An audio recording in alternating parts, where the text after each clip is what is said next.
परिवार के सभी सदस्यों को नमस्कार। रात के 9:30 बज चुके हैं और मैं हर्षवर्धन त्रिपाठी हाजिर हूं आज का दृष्टिकोण लेकर। दृष्टिकोण यानी खबरें और खबरों के साथ थोड़ा बहुत उनका विश्लेषण।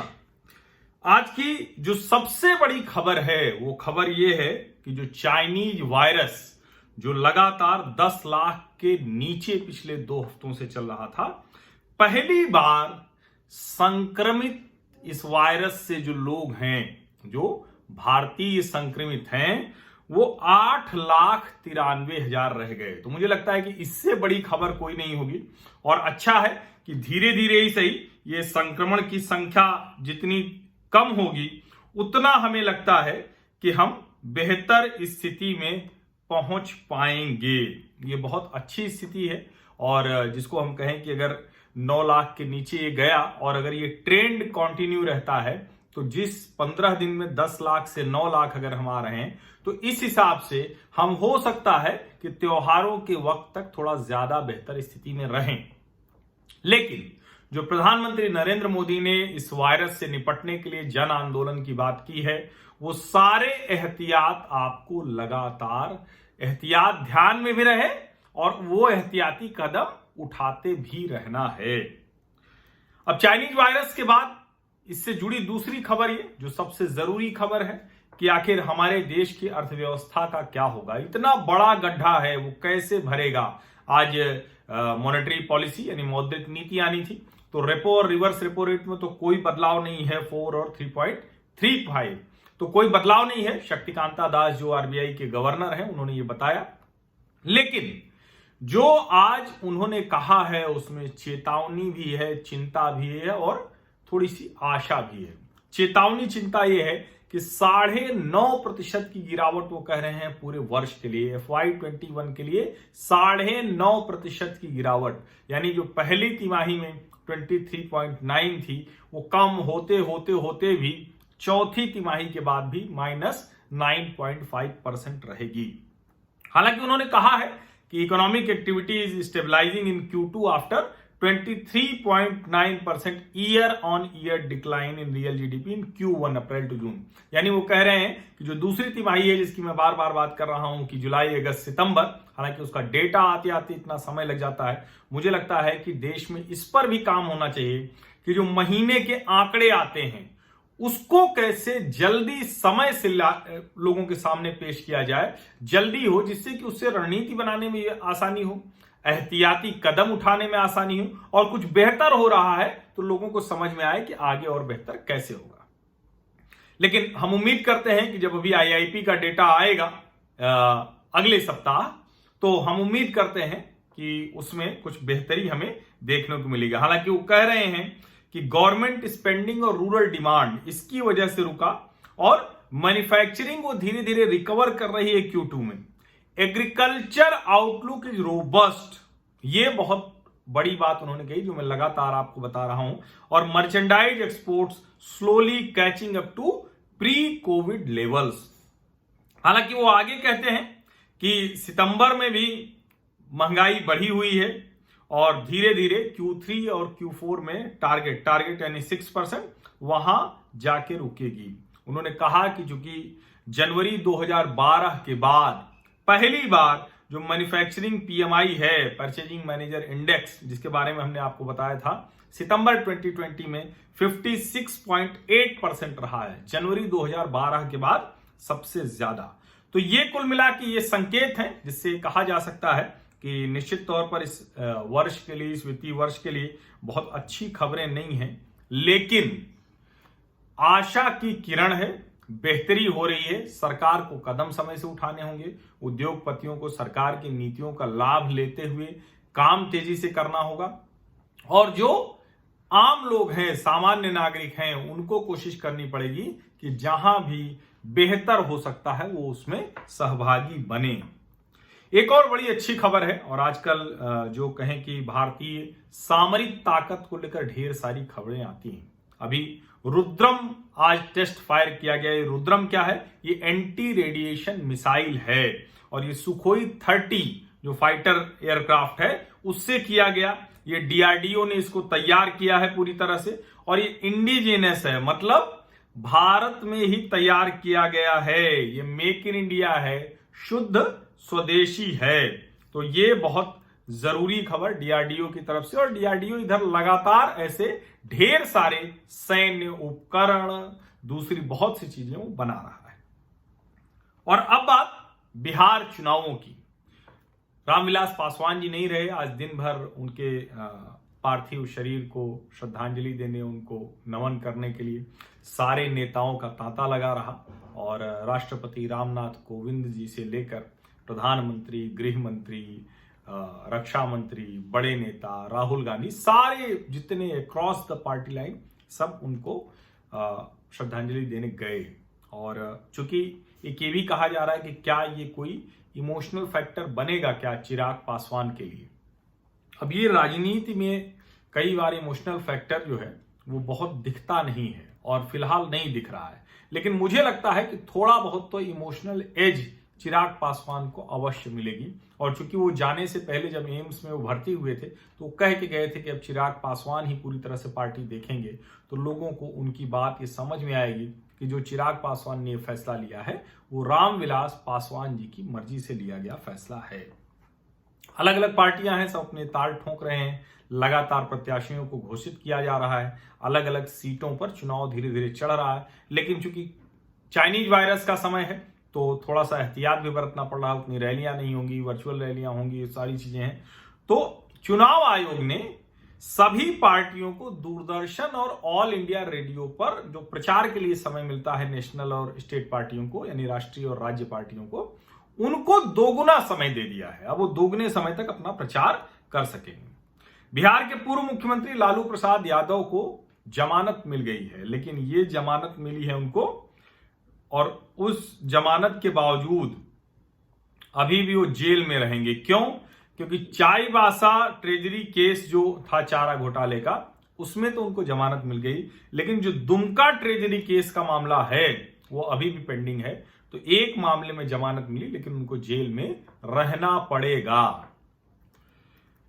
इसके अलावा शिवसेना, उसने भी आज कह दिया, संजय राउत कह रहे हैं कि 50 सीट पर शिवसेना भी लड़ सकती है। हालांकि क्या शिवसेना का वहां आधार, क्यों लड़ने जाना चाहते हैं, लेकिन शायद राजनीतिक तौर पर संदर्भ में रहें, लोग उनको मानते रहें, लोग उनकी बात करते रहें, इसके लिए चुनाव लड़ना जरूरी होता है, और कई बार पार्टी के विस्तार के लिए भी। लेकिन शिवसेना महाराष्ट्र के बाहर अपना कोई फुटप्रिंट नहीं छोड़ पाई है। दिल्ली में कोशिश कर चुकी है, उत्तर प्रदेश में कोशिश कर चुकी है, बिहार में भी कोशिश कर रही है। और कमाल की बात यह है कि उद्धव ठाकरे जी और आदित्य ठाकरे जी वर्चुअल रैली संबोधित करेंगे, यानी पार्टी में और कोई नेता नहीं है, ये शिवसेना है। अब बात पश्चिम बंगाल की। पश्चिम बंगाल में जिस तरह की बर्बरता, जिस तरह की निर्ममता वो ममता बनर्जी की पुलिस दिखा रही है, वो अकल्पनीय है। बहुत खराब तरीके से जो अत्याचार हो रहा है, लोगों को मारा जा रहा है, भाजपा कार्यकर्ताओं की बुरी तरह से पिटाई हुई, पुलिस ने घेर घेर कर मारा है, दौड़ा दौड़ा कर मारा है। और उसके बावजूद आज जगह जगह पूरे प्रदेश में भाजपा कार्यकर्ताओं ने प्रदर्शन किया। खूब महिलाएं सड़कों पर निकली, कैंडल लाइट कर लेकर निकले, बहुत प्रदर्शन हो रहा है, उसको सरकार रोक नहीं पा रही है। तो पुलिस ने एहतियाती कदम उठाते हुए बहुत से लोगों को गिरफ्तार किया है, और भाजपा के बड़े नेताओं के खिलाफ अब मामला दर्ज कर दिया है। कैलाश विजयवर्गीय जो राष्ट्रीय महासचिव हैं, उपाध्यक्ष मुकुल राय जो पहले टीएमसी में थे अब यहां हैं, लॉकेट चटर्जी सांसद, अर्जुन सिंह सांसद, राकेश सिंह सांसद, बीजेपी लीडर भारती घोष और जयप्रकाश मजूमदार। इसके अलावा भी कई नेताओं को जो नवन्ना चलो जो केंद्रीय सचिवालय वहां जा रहे थे, वहां के सचिवालय जो पश्चिम बंगाल का है वहां जा रहे थे, उस आंदोलन की वजह से इन सब के खिलाफ मामला दर्ज किया गया है। कैलाश विजयवर्गीय ने पलटवार किया है। पलटवार करते हुए उन्होंने कहा है कि ये जो देखिए तस्वीरें, ये कृषि कानून के खिलाफ लगातार ये लोग विरोध प्रदर्शन कर रहे थे, और हम तो हमारे कार्यकर्ता की हत्या हो गई उसके विरोध में, जो कानून व्यवस्था की स्थिति खराब हुई उसके विरोध में सड़कों पर थे। और अगर ये तो कहीं कोई जो फिजिकल डिस्टेंसिंग है, जो मास्क लगाना है, उसका पालन भी नहीं कर रहे थे, और हम लोग तो मास्क लगाकर प्रदर्शन कर रहे थे। अब हालांकि फिजिकल डिस्टेंसिंग या सोशल डिस्टेंसिंग कैसे हो पाएगी अगर कोई भी रैली होती है, कोई भी धरना प्रदर्शन होता है। और जो खबरें वहां से आई हैं कि 1 लाख से ज्यादा लोग वहां हावड़ा में इकट्ठा हो गए थे, तो आप यकीन मानिए कि इसमें कोई फिजिकल और सोशल डिस्टेंसिंग तो नहीं होगी। लेकिन अगर राज्य में राजनीतिक हत्याएं इस तरह से हो रही हो, 100-125 भाजपा के कार्यकर्ताओं को मार दिया गया हो, तो उनके कार्यकर्ताओं का सड़क पर आना बहुत स्वाभाविक है। और कैलाश विजयवर्गीय का ये कहना कि वो कृषि कानूनों के विरोध में बिना किसी एहतियात के प्रदर्शन कर रहे थे, उनके खिलाफ कोई FIR नहीं, तो फिर हमारे खिलाफ कैसे हो सकती है। कैलाश विजयवर्गीय ने कहा है कि वो मानवाधिकार आयोग जाएंगे, महिला आयोग जाएंगे और अपनी बात रखेंगे। पश्चिम बंगाल में जगदीप धनखड़ जो राज्यपाल हैं, उन्होंने कहा है कि पूरी तरह से राज्य में कानून व्यवस्था की स्थिति ध्वस्त हो चुकी है और यहां अलकायदा जैसे आतंकवादी समूह काम कर रहे हैं। राष्ट्रीय सुरक्षा के लिए खतरा है। 6 लोग पकड़े गए हैं यहां से, और कुल मिलाकर राज्य की सरकार और राज्य की पुलिस इस खतरे को भांप नहीं पा रही है, उस पर कोई काम नहीं कर रही है, सिर्फ पॉलिटिकल स्कोर सेटल कर रही है। सचमुच पश्चिम बंगाल की जो स्थिति है वो बहुत चिंताजनक है और दुर्भाग्य से देश के मुख्य धारा के मीडिया में उसको स्थान नहीं मिल पाता है। दुर्भाग्य से पश्चिम बंगाल में पहले भी जब वामपंथी शासन में अत्याचार हो रहा था तब भी, और अब जब ममता शासन में अत्याचार हो रहा है, निर्ममता हो रही है, तब भी पता नहीं क्यों मुद्दा नहीं बन पाता। ये जो पहले कहा जाता था कि ये वामपंथ प्रेरित लोग हैं, इस वजह से नहीं है, लेकिन अब कौन सी मिजाज है, क्या भाजपा वहां सत्ता में आ जाएगी इस डर से? आप मुंशी प्रेमचंद की कहानी है ना कि बिगाड़ के डर से ईमान की बात न कहोगे, तो क्या भाजपा सत्ता में आ जाएगी इस डर से ईमान की बात न कहोगे? तो आजकल ज्यादा जो पत्रकार हैं मुख्य धारा के, वो कुछ इसी अंदाज में बात कर रहे हैं, लेकिन ये लोकतंत्र के लिए अच्छा नहीं है। ऐसी ही चुप्पी राजस्थान के मामले पर भी दिख रही है, जहां दुष्कर्म दुराचार के सबसे ज्यादा मामले देश में आ रहे हैं, और अभी वहां के एक पुजारी को उनको जलाकर मार दिया गया। बेहद मतलब वो उसकी क्या कहें, उसका चित्र खींचना बहुत ठीक नहीं है, बहुत भयावह, बहुत डरावना। और उसमें जिसने मारा उस एक व्यक्ति की गिरफ्तारी हुई, लेकिन जिन लोगों ने मारा अभी उसमें से कई लोग गिरफ्तार नहीं हुए हैं। अब भारतीय जनता पार्टी हमला कर रही है कि राहुल गांधी जो पॉलिटिकल टूरिज्म करते हैं ऐसे मामलों पे भी, वो कहाँ हैं, क्यों अपनी सरकार को नहीं काबू में कर पा रहे हैं, क्यों कानून व्यवस्था नियंत्रण में नहीं हो पा रही। निश्चित तौर पर सवाल उठेंगे, लेकिन दुर्भाग्य यहां यह है कि पश्चिम बंगाल और या फिर ऐसे दूसरे राज्य जैसे अभी राजस्थान की बात करें तो वहां की बर्बर से बर्बर घटनाओं पर पता नहीं क्यों ढेर सारे ऐसे जो अपने आप को कहते हैं कि अभिव्यक्ति की स्वतंत्रता, पत्रकारिता, उनकी नजर नहीं जाती। अभी तो आज तक के एक पत्रकार के खिलाफ भी राजस्थान पुलिस ने मामला दर्ज कर दिया है, फिर भी वो मामले पता नहीं क्यों पीछे चले जाते हैं परिदृश्य में। और यही सब देखने के बाद लगता है कि ये जो नैरेटिव गढ़ने की कला है, ये कला देश का बहुत नुकसान कर रही है, बहुत ज्यादा नुकसान कर रही है। अब आज ही जो मुंबई पुलिस ने CFO जो रिपब्लिक टीवी के हैं उनको बुलाया है, उनसे पूछताछ की है।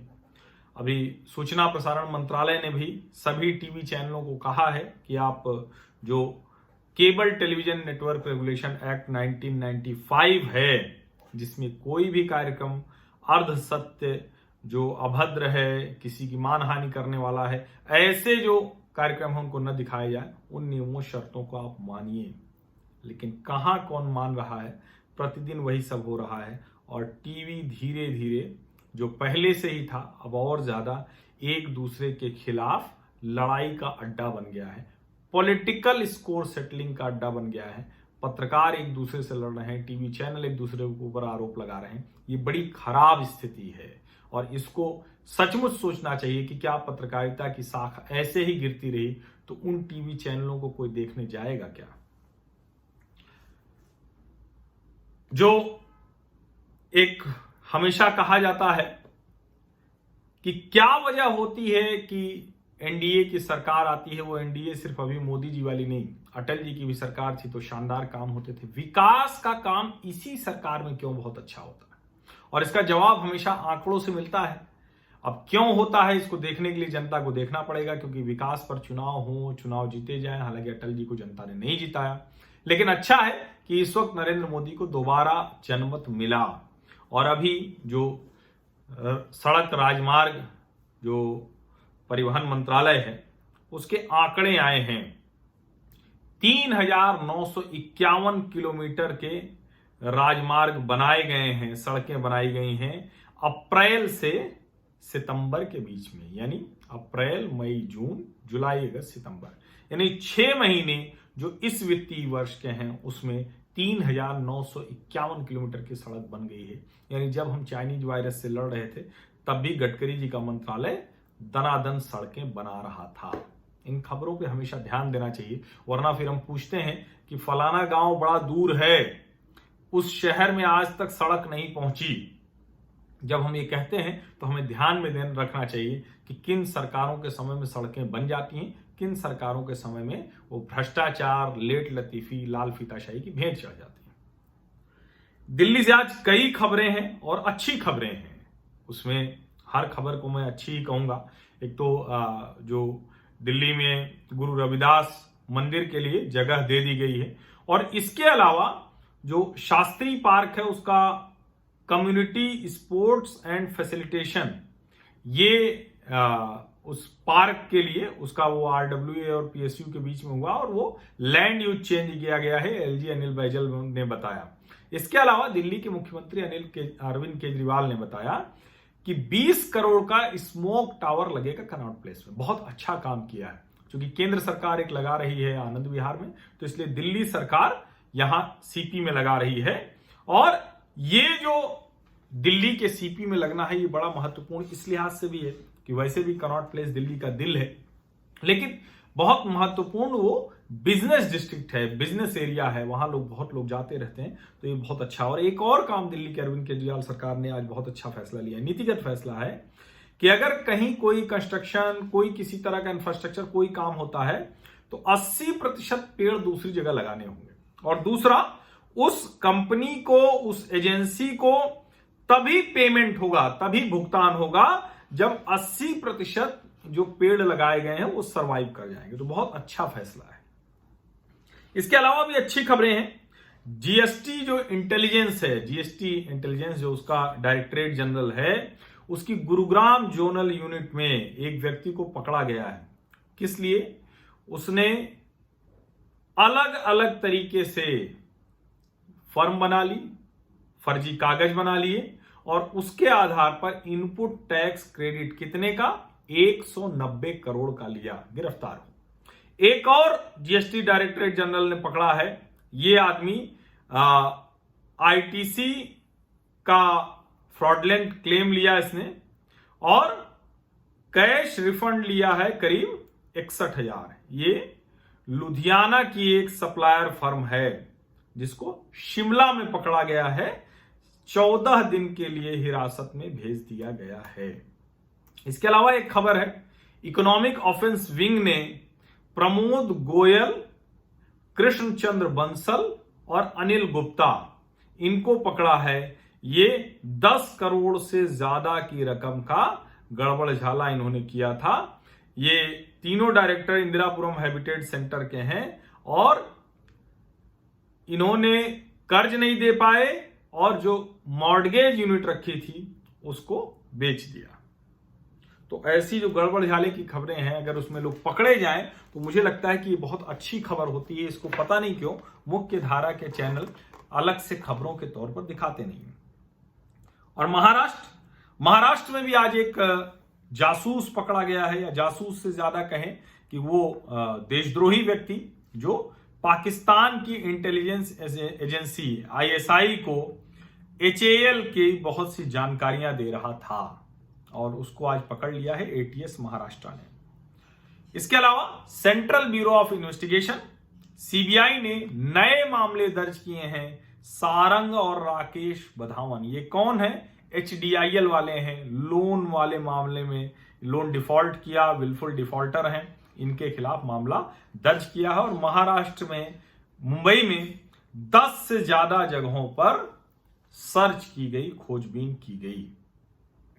महाराष्ट्र से एक और खबर है, जो MPSC का एग्जाम है 11 अक्टूबर को होना था। CM उद्धव ठाकरे ने लोगों की मांग पर उसे टाल दिया। हालांकि मेरा ये मानना है कि अब इस तरह से एग्जाम टालने से बेहतर है कि आप उनको विकल्प दें, आप उनको एहतियात करने को कहें, लेकिन अब परीक्षा टालना ये अच्छा नहीं है। वैसे ही बहुत सी नियुक्तियां पीछे चलती हैं, उसमें अगर और नियुक्ति पीछे हो जाएगी तो ये बहुत अच्छा नहीं है। अभी कुछ ही समय तो हुआ, देश भर के छात्र, देश भर के प्रतियोगी परीक्षाओं में बैठने वाले बच्चे, वो रोजगार को लेकर सड़कों पर थे। बहुत बड़ा आंदोलन उन्होंने देश भर में किया था।